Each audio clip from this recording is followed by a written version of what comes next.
Hello and welcome. My name is Tomek Małek. Today I would like to show you how to prepare refreshing and slightly spicy mocktail based on a Moroccan mint green tea by Dilmah.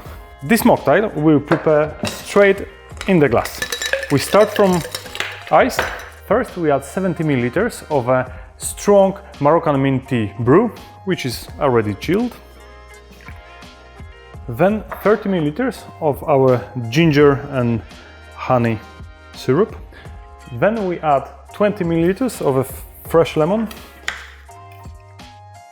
We add a pinch of chili and stir gently.